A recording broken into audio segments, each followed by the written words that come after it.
Sumulat ng mga talata na nakakagana at mabenta para bang sa malamig. Siguradong direkta sa iyong loob at saka babasag sa mga tila nagiyalong pagdinig. Di ito ang panahon para makipagsabayan at tumagdag pa sa mga kung ano ang uso. Huwag mo nga hayaan na ang puso may masanay na sa ganito tuluyan ang balutin pa ng yelo. Ang sarap sa pakiramdam ng gantok lima malamig na panahon, pero kasabay nun ang panalamig ng iyong puso. Teka lang bro, tama ba iyon? Pinagpalit ang kagalakan sa kasiyahan na panandalian. Di mo naisip na ang mga bagay na to ang sisisira sa iyong kinabukasan. Kasiyahan dulot na mundo mapaglaro na sa lamig ay para bang unti-unti nang bumabalot sa iyong emosyon na di mo na malayan na sadyang unti-unti ka na rin pala nilulunod. Kasabay ng mga larawan na tila para bang bituin na kaakit-akit ang ganda.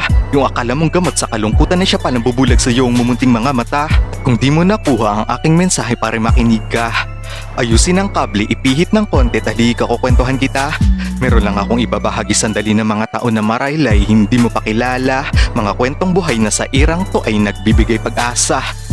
Siya si David, pangalan pa lang tsaki kay bibilib. Hinarap niyang oso at leon para sa kanyang mahal na tupa kahit na mapanganib.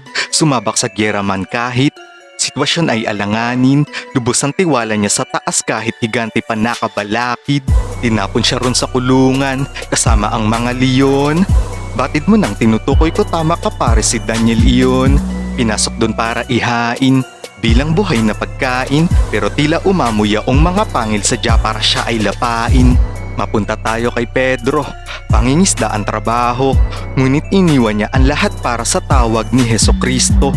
Kaalaman may digaano, mainitin din ang ulo, ganun pa may umasang gumaling mahagip lang ng kanyang anino. Kilala mo ba si Saul? Marahil nga ay digaano. Siya lang naman yung isa sa matinding kalaban ng mga Kristiyano. Binulag ang kanyang mata nang lalo niyang makita si Kristo.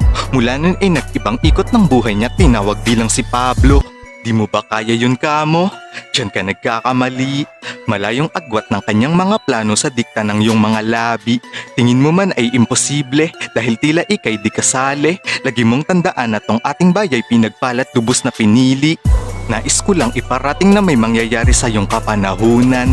Tanging ang Diyos lamang ang sagot sa lahat ng iyong mga katanungan. Di mo akalain na ikay balay kabilang sa hilera ng mga hinahangaan at ang tawag ni Jesus ang siya magbibigay tunog at hindi sa malaalamat mo na pangalan. Kahit na sabihin pa nila na di mo kaya dahil ikay kabataan, walang pinipiling edad o estado ang Panginoon kagaya mo para lamang mapakitaan ng mga pagbabago ng buhay at pagbibigay ng kulay ang ululan sa iyong nakaraan. Huwag mong kakalimutan yawing makapangyarihan, bumabago ng pangalan. Dagat-dagatan na apoy yan siya naghihintay sa mga tao na lubos na minahal ang kasalanan. Kaya payo ko sa iyo, anumang hirap o bagyo bro, pilitin mong lumaban. Huwag kang papasakop sa mga bulong na dulot ng lukot na tsak paghahatid sa kasawian. Ikaw ang ilaw na magbibigay liwanag sa mundong sadyang balot ng kadiliman. Huwag mo nang antayin pa ang parusay dumating sa buhay bago maisipan na magsisi. Lumapit na may pagpapakumbaba sa itaas sa kusaan alam mo na lahat ng imposible. Posible, di inaasahan na mangyari, bawasan ang tingin mo sa sarili at bago pa matapos ang aking tula, meron lamang akong iiwan ng mga ilang huling pasabi. Drama'y isang tabi ng ambiyaya sa buhay mas lalong makita. Piliting bumangon ng ang iyong sarili, lubusan mo pang makilala. Huwag mong sisihin ang yaong paligid kung bakit parang walang tama. Ganda ng tanawin ay nasaksihan mo na kung humakbang ka lang sana. Drama'y isang tabi ng ambiyaya sa buhay mas lalong makita. Piliting bumangon ng ang iyong sarili, lubusan mo pang makilala. Huwag mong sisihin ang yaong paligid kung bakit parang walang tama. Ganda ng tanawin ay nasaksihan mo na kung humakbang ka lang sana.